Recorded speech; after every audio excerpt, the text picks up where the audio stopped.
last week. It is a cozy witchy romance, The Baddest Witch by Dreia Wells. And this is the cover, which is really, really cute, really, really beautiful.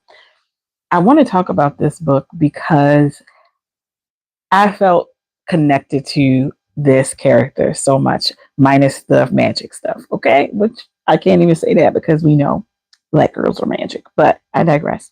This book started with a young woman who, not, yeah, she's a young woman, she's in her 30s, who has just learned that her grandmother has passed on and her grandmother has left her some land, a home, not some land, a home and a business. Now, what's interesting about this is her grandmother passed 2 years prior, and she was not told anything until recently. And so she decides to pack up her life in New York and move to Ruby Springs, which is where her grandmother lived. Now, Ruby Springs, and I hope I'm saying I hope that I am saying the location correctly because it's either Ruby Springs or Ruby Falls. I think it's Ruby Springs. Um, Within this, she is a person who knows that her family is magical, but she does not have that magic that her family possesses. Or it happens one time where she needed to use her magic because she was being bullied and she uses it and then she got in trouble for it. But over her lifetime, she understands that she does not have the magical gene or bone in her body like her family. And she just doesn't really care about it anymore because she's like, it feels like almost a loss because she knows the history of her family. Her grandmother or her great great grandmother founded this town, Ruby Springs, for other magical beings. And she was born there, but then once she was born, her mother and her father decided to move away. And so she's lived her life outside of this beautiful magical space because they felt like she did not have any of the magical propensity that others had. And so, in order to not make her feel bad, they decided to live among regular people. Problem with that is that's not what really happened. So when she decides, or when she's given the information that her grandmother has died 2 years after she has died, she decides to go to the town. Unfortunately, when she's going to the town, her car breaks down. And then not only does her car break down, it starts to fucking rain. And it rains like it is a thunderstorm, hail, all these other things, right? And so she's drenched and she's walking in her GPS because Google does what it wants, decides that it's not going to work anymore. And so she is overwhelmed. Like, I just did my hair. I got a bag on my head. I'm walking. I cannot find this location. My phone is about to die and I am soaking wet. These three men who are in a car see her in their pickup truck. They have her car on the back. And they're like, hey, what you doing? Where you going? What's happening? And she, at first sees stranger danger, but then she starts to talk to them and she tells them, I'm going to Ruby Springs. So when she says that, they're like, oh, get in. And she's like, that's my car. Y'all got my car in it. They're like, yeah, all right, come on, get in. They get in and they're talking about who she is. And she tells them her last name, which is Thorn. Thorn is the name of the people who put this town into place, put this town on the map. And so because of that, they realize who she is and they realize that her grandmother was the person who was running this town and who died 2 years ago. And again, she did not know her grandmother died 2 years ago until she got this summons. And so when that happens, the skies part and she sees the town once they realize who she is. And so she's like, what the fuck is going on in this house and in this home? Why did the heavens just part? And now I see this beautiful town that looks like a Pinterest board. And so again, it's the magic of the town. There was a ward on the town. So only people who were magical or who were able to be given that space to come in or given permission can see the town. And because she was not, she didn't see it until she was with these guys. So when they get into town, they talk to her, they bring her to her house. I need this house. I want this house. If I was a magical being, I don't even need to be a magical being. I just want the house. The house recognizes her for who she is because of her bloodline, because of her grandmother who left everything to her. And so when she comes into the house, she has all of her luggage and she's like, yo, I'm not going to be able to take this luggage up the steps. I'm just going to leave it here and then I'll come and get it in the morning. She walks up the steps and what appears? her luggage in the bedroom. The house is making her feel welcome. The house is a magical house. It not only cooks breakfast for her, it makes all of her meals, it makes her perfect coffee, everything that she needs. She just needs to say it out loud, and the house does it for her. And so she's like, oh, this is how y'all be living. This is nice. Like, this is really nice. And with that, what she then decides is that, okay, I have this magical house. I need to go see this business that was left to me. Again, her grandmother died 2 years ago. This business has been left for 2 years. So what she does is she goes to the business and she sees what we would call a familiar. It's a cat. It's a very hoity-toity cat, right? He's like, I guess you're here to help, I guess. And he has taken care of this space for the last 2 years. He talks to her in her mind. And at first, she's like, somebody is punking me because I can hear you. Why can I hear you? What is this about? And from there, she learns that he was the familiar of her family for generations. And so he knows everything about her family. He knows everything about her grandmother. He knows everything. And from there, he tries to get her to understand like what is happening with her magic. He's like, you do have magic. I can see it, and other magical beings can see it, but there's something wrong with why your magic is not coming in and not coming through. This story, I will say this. And again, if you don't know, I am talking about The Baddest Witch. Oops, let me go to the cover. I'm going to everywhere except for the cover. Okay. This is The Baddest Witch. This is the cover by Dreia, who is one of my favorite authors as well for paranormal. This book was really interesting because the author in the beginning talks about this book is not just about a romance. Like, it is a why choose book because there are 3 love interests. There are 3 men and then this young lady. And what is so interesting about this is that she is learning now that the reason why she doesn't have magic is because someone has kind of stripped it from her. And it's there, but it's not where it's supposed to be. And she is like, someone did this on purpose. Someone did this to me when I was an infant. And because of that, the town is now suffering because her aunt, who cannot come in the house because the house doesn't like her at all, it puts up a barrier for her to come onto the land of the house. Her aunt wants the power that her grandmother left for her. And her grandmother knew that her mother and her sister, which was her aunt, who was the mayor, she knew that those 2 were not going to be able to uphold what was there before for the family. And so she was hoping that the next generation would be the generation that helps this town continue to prosper. This town is one of many where Black people, Black supernatural people have been able to live their lives.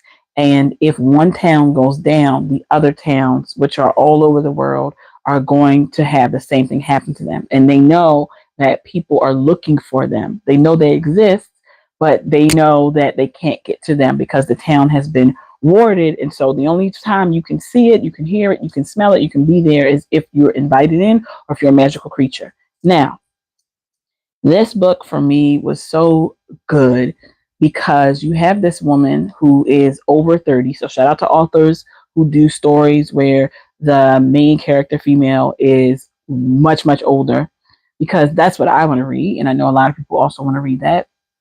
But being able to see her transition into someone who had a massive amount of doubt about herself, because the one thing that she knows that her family has is the one thing she cannot access, which is her magic. And we also have a story of betrayal and a story of someone who wants something that they cannot have access to because they are not worthy. And instead of understanding that, hey, I'm not worthy, let me help the next generation, she goes above and beyond to snuff out the competition. And so you have this person who is learning more about herself, also learning that community is really important because she's never been able to have a community.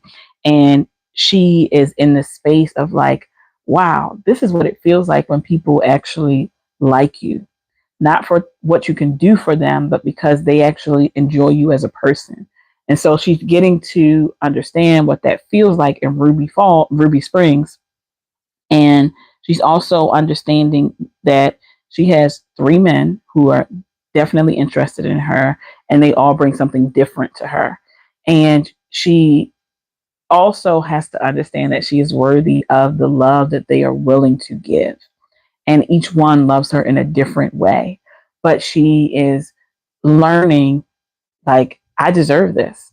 I deserve to have people care about me, not for what I can do for them, but just because I exist.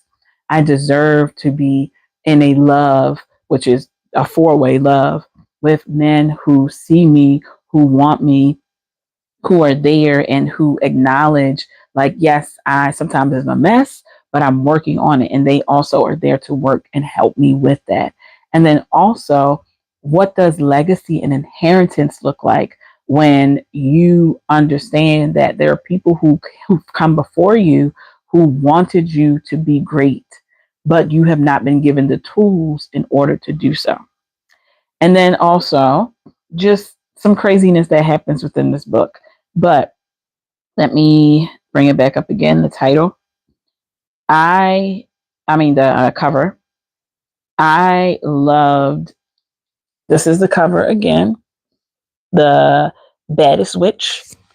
I love that. I love that this author put into place what a lot of women have to deal, especially Black women have to deal with not feeling like they're good enough, with not feeling like the legacy that has been brought to them, they cannot have access to it because they don't have the right tools. But it's not that they don't have the right tools, it's that they don't believe in themselves. A major part of this young lady, I keep saying young lady, well, this lady, because she's in her 30s. Don't know why I can't remember her damn name. Because you know what? Because I read two other books after this. Um, Looking at her and understanding all of the things that she went through and why the legacy is so important in the magical space and what she has to do in order to tap into that and not giving in to the power of I am self sabotaging was a major, major part of this book, and how that self sabotage will lead you down a path where you are not doing your best for whatever you feel like your best is, because you feel like no matter what I do, my best is not going to be good enough. And so, with that, she is able to come up out of that because of the people around her. Sophia is her name, Sophia Thorne. I don't know why I couldn't remember that, but she's able to move past all these limitations that she's put on herself, limitations that people have put on her. And I enjoy that so much as someone who had to reinvent themselves many times, but as someone who really struggled with trying to figure out what my legacy is and what I want to be known for and how I navigate that without going into self-sabotage. This book was that. This book was perfect for that. Of course, she had some outside agitators, which I'm not going to get into because I don't want to give all the information for the book. But she was able, once she recognized and had that power, she was able to throw hands. She was able to do what she needed to do in order to secure the town, in order to make sure everybody was where they needed to be. And she also realized that with power comes great responsibility, because instead of her showing up as being like in command and in power, she gave one of the major roles to one of her guys, because he was the one who knew the town, who understood what was going on in town. And also, okay, also when we talk about legacy building and believing in yourself, one of her guys was like, for the town, the one who, as I said, knew everything, but he didn't feel that he could be the mayor of this town. He didn't feel like he should have that role, even though the town would not do well without him. He was one of the main reasons why she was able to save the town. And so, talking about self sabotage, talking about not feeling worthy, giving him that space as well to show up and be his favorite version and his best version of himself also show the growth of the characters in this book. So shout out to Dreia Wells for The Baddest Witch, a cozy witchy romance, because I enjoyed this book. I do hope, and I feel like she's going to come off the second part of this book because a new person came into town towards the end, and I would definitely love to see the love story between those two individuals. But this book, if you are into romance, if you're into witchy vibes, paranormal, magical romance, I think this is a phenomenal book for you to get. If you are looking for a book, which is why choose, okay, this is a why choose, which means that there are four people, one, two, three, four, who are in a romantic relationship. Okay, I just want to put that out there.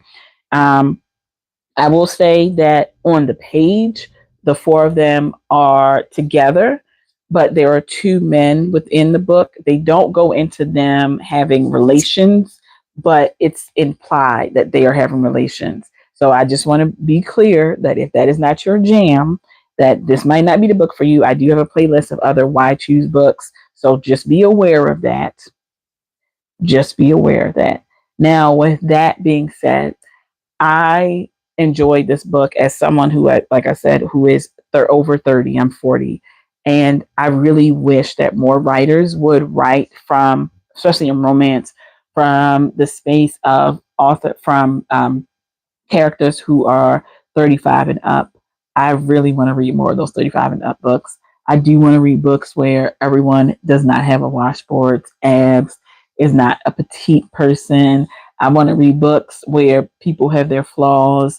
Maybe they don't have the perfect skin, the perfect hair. Like, I want to read books like that.